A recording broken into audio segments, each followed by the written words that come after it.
The air in the federal courtroom was unnaturally still, as if even the dust suspended in the light dared not move. But silence had a sound, and today it roared. He saw them. Not in the place they were supposed to be. Not they were City Jesse and Delilah Combs, 17 years old, born of beauty and fame, raised in a world of polished glass and curated affection.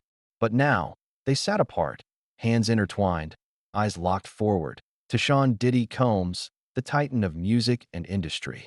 Had weathered storms before. Headlines, lawsuits, betrayals. He'd silenced them all with money, charm, or sheer indifference. But this was blood. The courtroom, packed with press and murmuring lawyers, seemed unaware that a kingdom had just begun to fall. Diddy sat motionless at the defense table, staring at the girls he had once cradled on his knees, kissed goodnight, posed beside for glossy family photos that he tried to read them. But they offered nothing. No glance, no smile, no allegiance, only stillness. Mr. Bennett, the judge's voice cut through the tension, calm but firm. You've asked for a sidebar? Marcus Bennett, Diddy's lead defense attorney, rose slowly. His lips were tight, skin pale under courtroom lights. With cautious steps, he approached the bench. A hushed discussion followed. Nothing dramatic, just whispered words, furrowed brows, and finally, the solemn nod of a federal judge. Then Bennett turned back, adjusting his tie like a man preparing to walk into fire. Your Honor, he began, clearing his throat. The defense must make a change to our witness list. Miss Jesse and Miss Delilah Combs will no longer be testifying. It was not the statement itself that stunned the room. It was the silence that followed it. Even the judge blinked, once. Then again, Diddy didn't blink at all. Instead, he reached for the table, gripping the edge as if it could stop the spinning of a world he thought he controlled. Gasps rippled through the courtroom. Reporters scribbled. Phones were muted. Jurors shifted in their seats. And in the back row, the girls sat still, deliberately still, as though even a single breath might give too much away.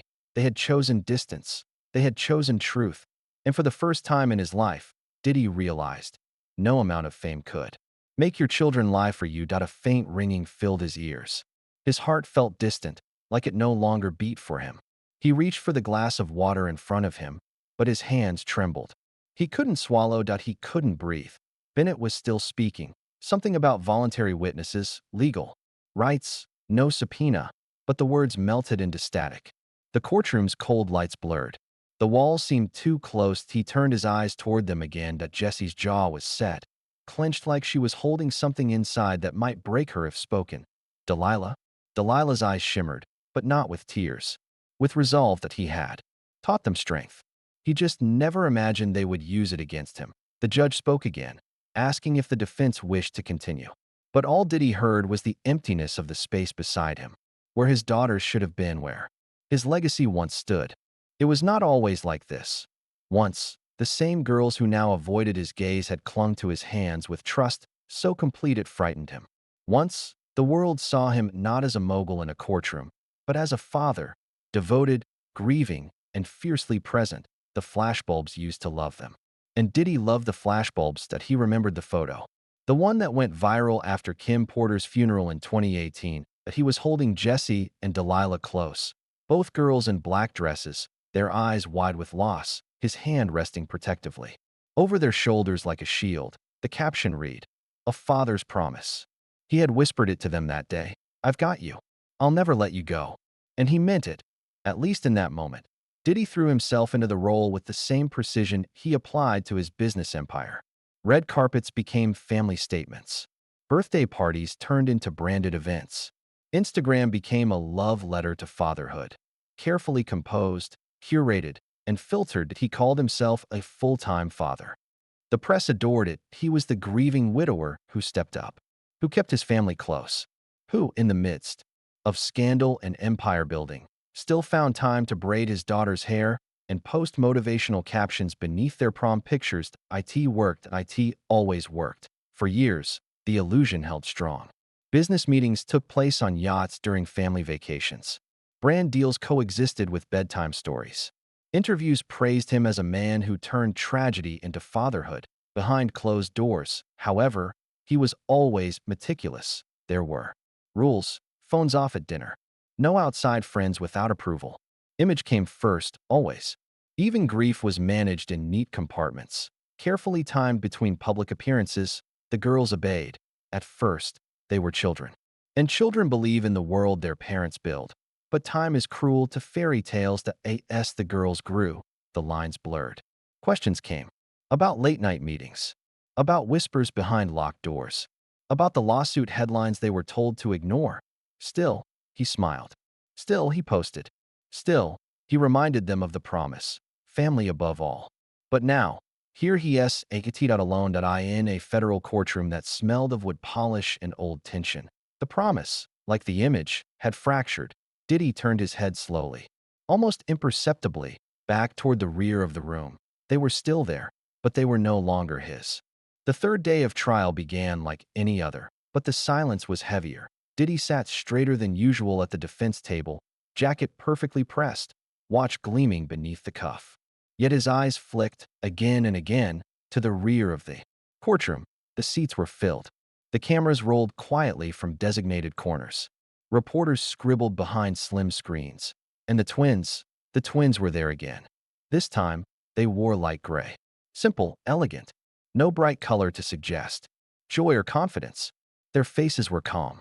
Too calm, he searched them for signs of doubt, of second thoughts, of love. There were none. Only distance. And it was growing. The defense had originally planned for this to be the most powerful phase of their case, the family testimony. Jesse and Delilah were to be the cornerstone. Two daughters affirming the moral character of their father. His devotion, his sacrifice, his humanity. Instead, they had become the question mark no one could answer. The prosecution saw it. They circled it like bloodhounds. That morning, they introduced a new witness, a former employee, someone who had worked in Diddy's inner circle for over a decade. The man's voice was measured, unflinching. "Mr. Combs doesn't tolerate deviation," he said. "Deviation from what?" asked the prosecutor. "From his version of reality." The courtroom shifted again. Murmurs from the gallery. A quiet scribble of pens. Diddy clenched his jaw that he hated that word. Reality. Because he had spent his life rewriting it. The witness went on, describing rules inside the Combs household that mirrored the control of his corporate empire. Every narrative was rehearsed. Every photo approved. Every gesture practiced. He believed loyalty was everything. The witness continued. But loyalty to him meant silence. Agreement. Control. That word again. Control. That Diddy's eyes darted toward Jesse and Delilah. Their backs were straight, hands clasped, faces blank. But he saw it now. They had broken free. Later, during a recess, Bennett leaned close, whispering urgently into his ear. "They're not coming back to the table," he said. "They won't speak for us." Diddy barely moved. His fingers trembled against the wood grain of the bench. They said they want to be present, but not involved. Present, but not involved. It echoed like a curse. Not long after, another witness took the stand, a school administrator who had known the girls. She had no stake in the case, but her words cut through like wind through glass. "They're smart," she said. "Empathetic. The kind of young women who ask questions that make adults uncomfortable. They don't just repeat what they're told." In the back of the room, Jesse shifted slightly, eyes down. Delilah, however, looked directly at the speaker. No fear, just truth. And Diddy saw it. The illusion was over. Not just for the world, but for him, that he could no longer command the story, because the storytellers were growing up, and they were no longer using his script. The hotel room was dim. Only the amber light of a single lamp bathed the walls, casting long shadows across the pale carpet. Rain tapped softly against the window, as if the night itself were reluctant to speak too loudly. Jessie sat at the edge of the bed, her hands fidgeting with the hem of her sleeve. Delilah stood by the window, arms folded, her reflection a ghost in the glass. Their godmother sat in a chair nearby, silent. She had always known this day might come.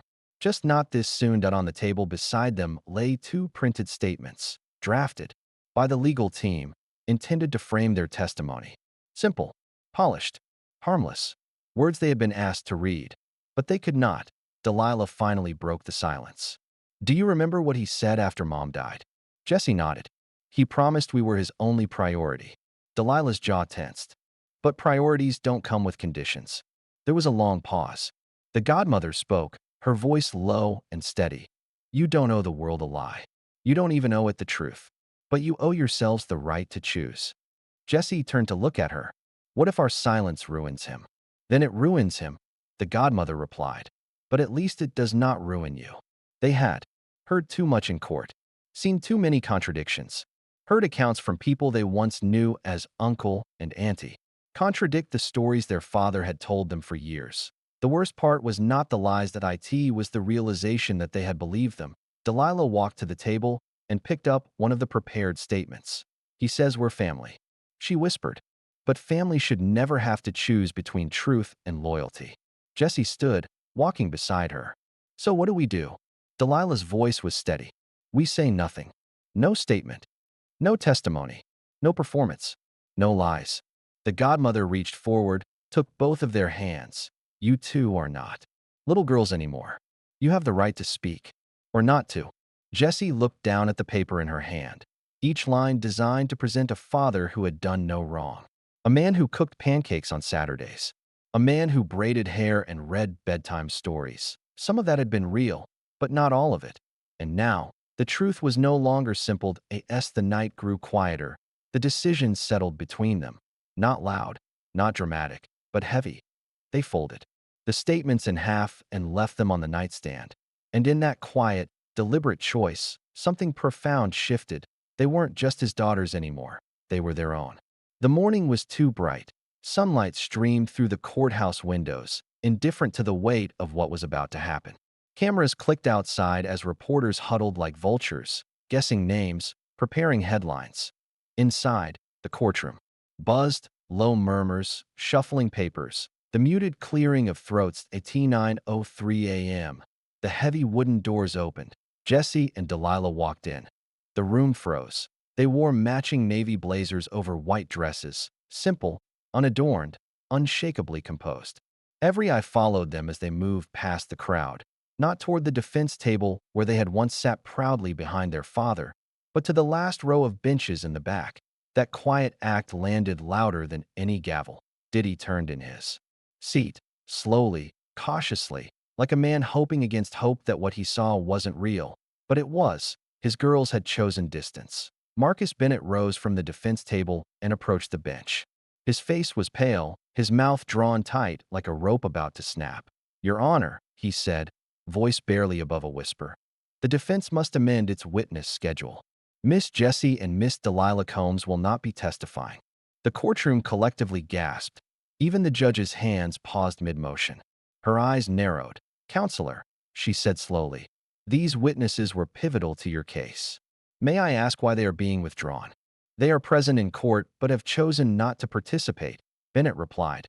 Sarah Mitchell, the prosecutor, immediately stood. Your Honor, the defense has described these young women as central to Mr. Combs's moral character. Their absence cannot go unexplained to the jury. Bennett exhaled sharply. They were not under subpoena.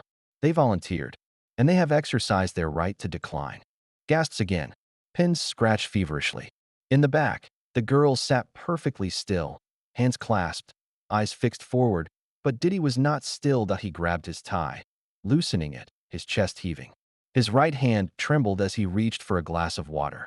He knocked it over. The courtroom fell into stunned silence as a court officer moved to assist him. Then Diddy rose. I need to speak to them, he said. His voice cracked, raw and exposed. Mr. Combs, please be seated, the judge warned. They don't understand. They've heard everything out of context. I need to explain. Mr. Combs, the judge said again, firmer now. This is not the time for interruptions. Sit down immediately, or you will be removed from the courtroom. He looked toward the back row, toward the daughters who now stared straight ahead. Unmoved, untouched by the chaos unfolding in front of them, his shoulders dropped. And then Saturday the courtroom was granted a 15-minute recess. Officers escorted Diddy, still pale and disoriented, to a side room. Court medical staff followed. Reporters outside scrambled to update headlines. Inside, the girls remained where they were, unmoving, unreadable, but their silence had already spoken, more than words ever could. The side room was quiet, but not comforting. Diddy sat hunched over a small metal chair, his elbows on his knees, his tie loosened and crumpled like an afterthought. A paper cup of water sat untouched on the table beside him, already sweating tea. Had faced judges before, CEOs, enemies, critics. But this was something else entirely. His chest rose and fell in uneven rhythm, breath snagging against something invisible but sharp. The door creaked open. Marcus Bennett stepped in. "They've made up their minds," he said softly. Diddy did not look up. "I tried again," Bennett continued. Their lawyer confirmed it. No deposition, no statement, nothing. Diddy's voice was hoarse, barely a whisper. "They're 17. Yes, and they're allowed to say no." The words landed like gravel in Diddy's throat. For years, he had built worlds, controlled brands, crafted stories.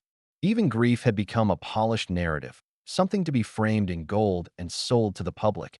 But no amount of polish could shine over what had happened today. He had always thought of himself as the architect, the one who shaped everything around him.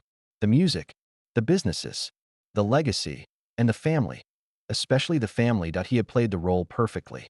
The devoted father, the strong provider, the man who stood tall after losing the woman he loved. He had promised to carry their daughters through the storm, and in return, he had expected something: loyalty. But loyalty built on image was not the same as love, and the twins had quietly, gracefully, stepped outside the frame. Diddy rubbed his eyes, pressing his thumbs against his temples. "They don't understand," he muttered. "They're kids." "No," Bennett said, his voice firmer now. "They're not." There was silence. Then Diddy looked up, his eyes bloodshot. "What do we do now?" "We move on," Bennett replied. "Call the next witness. Try to minimize the damage. Minimize the damage. As if this were a brand crisis. As if what had just happened could be handled by PR. But this wasn't a leaked tape or a headline scandal. This was betrayal, and worse, this was clarity. The door opened again, and a court officer stepped in. "Time to return, Mr. Combs." Diddy stood slowly, smoothing his jacket. But the usual presence was gone. No swagger, no performance. He was quieter now, smaller. When they re-entered the courtroom, Jesse and Delilah were already seated, still in the back row, hands folded. They did not look up, and he did not look at them, because somewhere deep down, for the first time in his life, he feared what he might see. Back in court, the lights seemed harsher. The polished wood of the bench gleamed with too much precision, like a stage set under scrutiny. Everything was exactly in place, except him. Diddy sat with his hands folded, unmoving, as the next witness took the stand. James Reynolds, a business partner. A safe, loyal choice. Someone who had benefited from Diddy's empire and owed him enough to try and salvage what was left. Bennett began the questioning. "Mr. Reynolds, how long have you known Mr. Combs?" "Nearly 2 decades. And in that time, how would you describe his character?" Reynolds cleared his throat. "Driven, focused, loyal to his team, passionate about uplifting others, especially within the black business community." It was rehearsed, polished, empty. Diddy barely heard it. His gaze drifted again and again to the back of the courtroom. Jesse and Delilah sat still, their faces unreadable. Not cold, just resolved. They were not trying to punish him. They were simply done pretending. The prosecution rose. "Mr. Reynolds, would you say Mr. Combs demands loyalty from those around him?" "I think he values it, yes." "And how does he react when that loyalty is challenged?" A pause. Reynolds shifted in his seat. "He expresses his disappointment. Firmly, firmly," Mitchell repeated, voice flat. "Would you say intimidatingly?" "Objection. Overruled." Mitchell pressed on. "Can you give an example?" Reynolds hesitated. "There was a director, a music video shoot. He changed a detail without approval." Mr. Combs confronted him. Publicly. "How did that confrontation go?" "It was intense. There was shouting.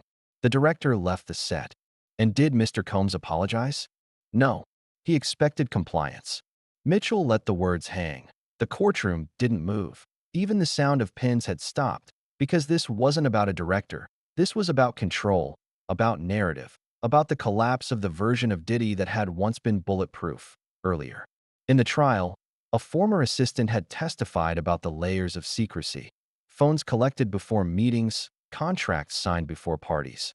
Every moment curated to protect the brand that IT had always worked, until now, because no amount of choreography could script his daughter's no camera angle could soften their absence, and no ghostwriter could fix the fact that the final chapter of his legacy was no longer in his hands. They weren't just refusing to speak, they were rewriting everything without him.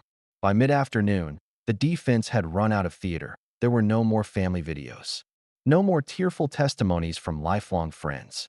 Just spreadsheets, vague charity records, and the dry language of business. And still, two girls, sitting in the back row, said nothing, but they were the most powerful presence in the room. Every glance from the jury shifted toward them. Every pause and questioning seemed to echo in their direction. Even the prosecutors timed their silences to fall when Jesse or Delilah looked down or turned their faces slightly away. It was as if the whole courtroom had become gravity-bound to their refusal. No shout, no accusation, just absence. And in that absence, a message screamed, "We cannot stand behind the story." Bennett knew the damage was done. He paced slowly before the jury, speaking in soft tones about community work and industry leadership. But he felt it, the hollowness of his words, the lack of emotional weight. They had built the defense around the daughters, and the daughters had left the structure standing, empty. Diddy, meanwhile, was slipping further away. He barely looked at the witness stand now. His eyes stayed fixed on the floor or on his shaking hands. Occasionally, they would flicker upward, toward Jesse, then Delilah, but never both at once. Almost as if looking at them together made it real. Made it final. At the next recess, the courtroom hall became theater once again. Diddy emerged first, flanked by security.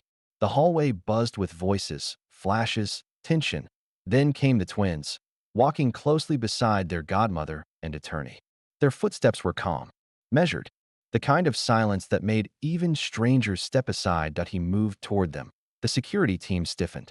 Reporters lifted their phones. "Please," Diddy said, his voice almost cracking. "Just give me 5 minutes." The godmother stepped in front of him, firm, composed. "This isn't the time or the place."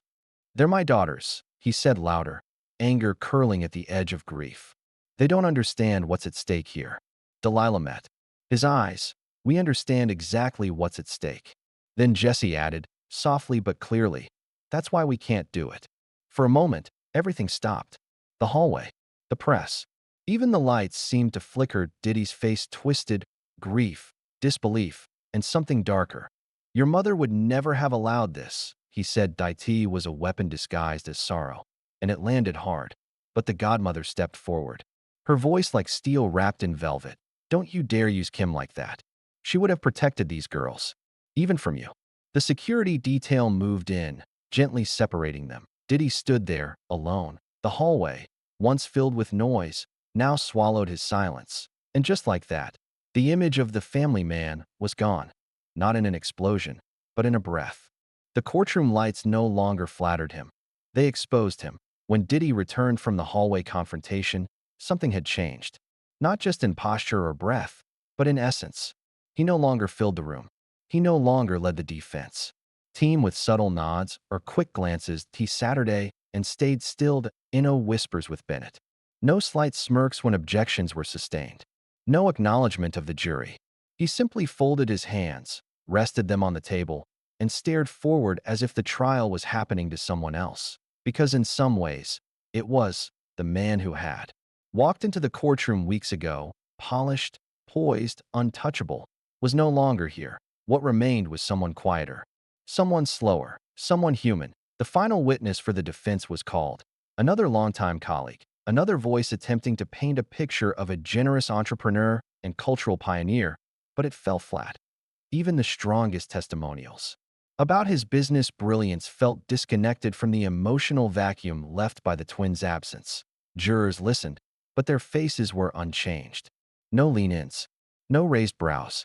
The emotional core of the story had already ruptured, and nothing else could replace it. Bennett tried to salvage it in closing arguments. He referenced community work, cultural contributions, philanthropic impact. He leaned into the idea that greatness often comes with complexity, but he never mentioned the girls, because to speak of them now would be to remind the jury that they had chosen silence, chosen distance, chosen to remove themselves from the very image their father had built. And Diddy? He never looked back. Not once during the summation. He did not seek their gaze, or the jury's, or even the judge's. He sat as if awaiting sentence. Not from the court, but from something older and deeper. A.S. Bennett's voice echoed through the final minutes. The camera sketch artist captured one last image. Diddy, head bowed, fingers pressed against his lips, stood a man who had once crafted every angle, every frame, now reduced to one frame he could not erase. I in the back. The girls stood as the session adjourned. They did not hesitate. They walked out, hands at their sides, faces calm but unreadable. They did not glance at him.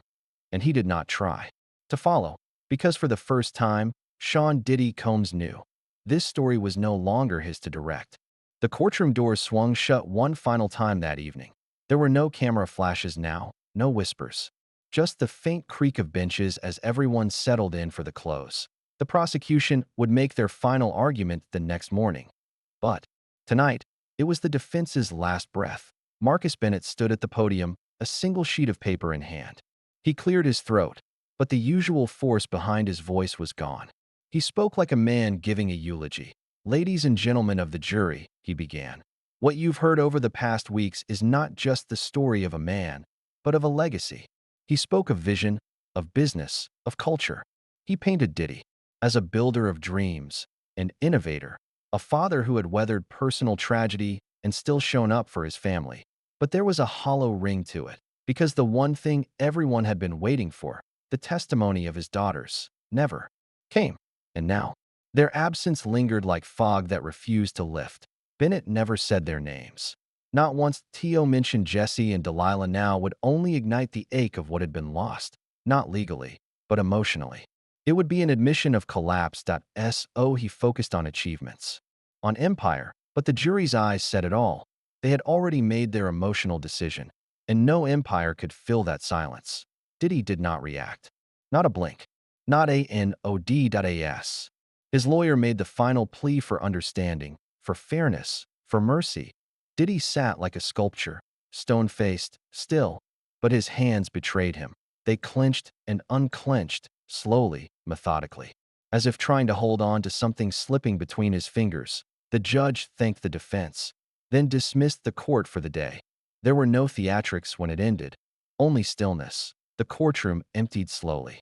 The media waited beyond the doors. Spectators shuffled into the marble corridor. Bennett began gathering his papers, eyes avoiding his clients.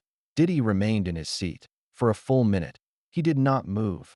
Then, with a breath that sounded more like surrender than resolve, he stood. He turned around and saw them, his daughters, standing just outside the double doors, speaking quietly to their godmother. They had not left yet. Not entirely. He took one step forward, then another, but something stopped him. Not security, not fear. It was her voice. "Delilah." Not loud, but firm. "We're done, Dad." Jesse added, "Not out of hate, but because we're finally being honest, with you and with ourselves." He froze. No rebuttal came. No plea. Only a breath. Shaky, hollow. And then he nodded. A slow, broken no deed as if accepting not just their words, but the sentence they delivered. Without ever taking the stand, the doors closed behind them, and he was alone again. But this time, not because the world had turned away from him, because his daughters had turned toward themselves. Morning broke with the weight of finality. The courthouse was unusually quiet, as if even the walls knew the story was ending. Reporters lingered outside with their coffee and cameras, but the frenzy was gone. No one expected a twist now. Inside, the courtroom was at capacity, yet all eyes drifted, not toward the judge or the prosecution, but to the two empty seats in the back row. Jesse and Delilah were not present. They had said all they needed to say, without a word, in their absence. Now was the final line in a sentence written in silence. The prosecution rose and began their closing remarks. Their voice was calm, composed, and devastating. They spoke of power abused, of loyalty expected but never earned. They painted a portrait of a man who orchestrated every moment of his life, including his family, like a brand campaign. And then, they stopped. They turned toward the jury and said, "We don't need to show you the truth, because his daughters already did." That sentence, simple and clean, pierced deeper than any legal argument. The jury listened in rapt silence, and at the defense table, Diddy sat still, again. Only this time, there was no tension left to suppress. Just surrendered, as the prosecution finished. The judge instructed the jury. Deliberations would begin shortly. But to most in the room, the verdict already hung in the air. Not guilty or guilty. Something deepered, unworthy that as court recessed. Diddy stood slowly. The courtroom began to clear, but he remained behind once more. He turned to look at the seats where Jesse and Delilah had once sat.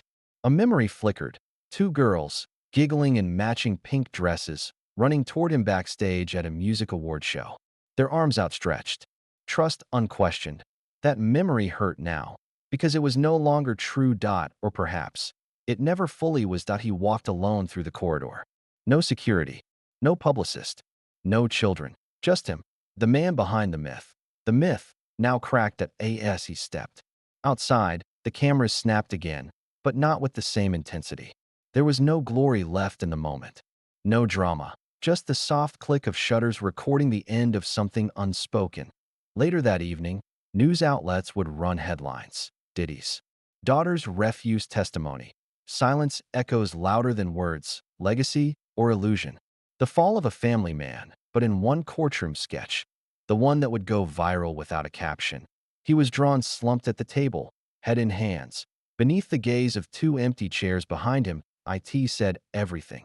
Not about guilt, not about fame, but about the quiet devastation of a father who finally realized he could control the world, but he could not control the hearts of his children. And in the end, they were the only legacy that ever truly mattered.